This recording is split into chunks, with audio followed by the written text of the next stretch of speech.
Hi! Hello sa inyo mga Mars. Magandang umaga. Sana lahat kayo nasa maayos na kalagayan. Ito nga po pala si Nena. Alam niyo ba, araw ng Sabado ngayon, gumising ako ng maaga. Yes, maaga para makapaglaba. Dahil nga naman mahirap ang tubig dito sa amin.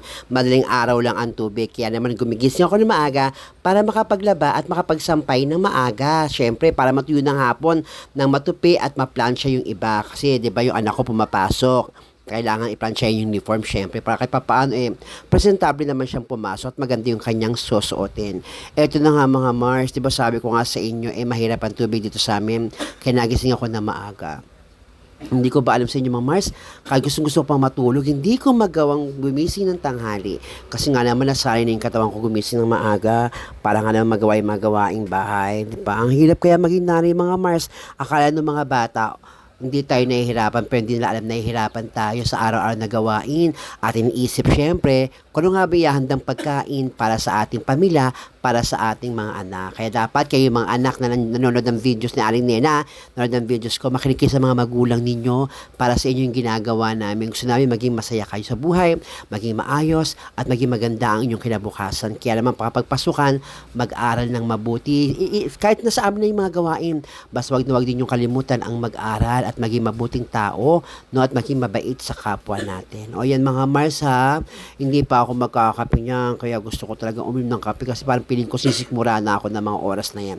Dahil sobrang aga kong gumising mga Mars. Kayo ba mga Mars, maaga rin ba kayo gumising? At ano yung mga ginagawa nyo karaniwang pagising nyo sa umaga?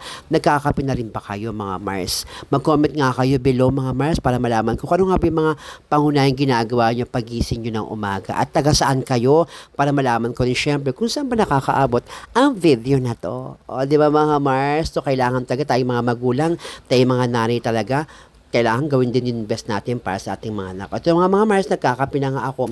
Alam nyo ba mga Mars, hindi na ako nag-aasukal sa kape sa umaga kasi mataas na yung blood sugar ko. Yes, at ayoko nang maduling kapag mataas ang aking sugar sa dugo. Kaya naman mga Mars, pag uminom ako ng kape, wala nang asukal. At ang sarap talaga at humigop ng kape sa umaga mga Mars.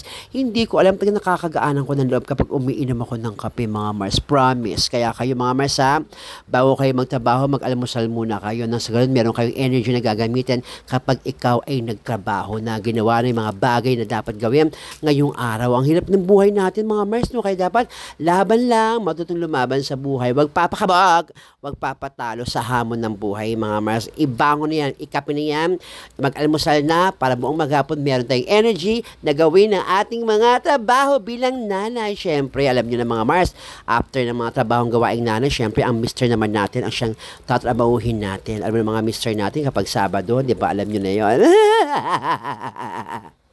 Mga mister ko, kinakalabit ako. Sabi ko, ayoko muna at pagod ako at marami akong ginagawa. Pero ganun pa man mga Mars, syempre, dapat lagi nating mamahal ng ating asawa at higit sa lahat ng ating mga anak. At huwag din kakalimutan na maging center natin sa pamilya ang ating mahal na Panginoon. O mga Mars ha, laging tandaan, maging masaya, maging matatag sa buhay, no? Kahit punong-puno ng pagsubok. Di ba mga Mars? Agree ba kayo mga Mars sinabi ko?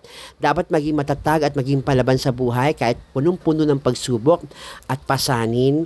Yes, tama. Mag-comment nga kayo below mga Mars kung tama at yung pinagsasabi ko. Yun lang mga Mars ha. Babush! Bye-bye! Love you!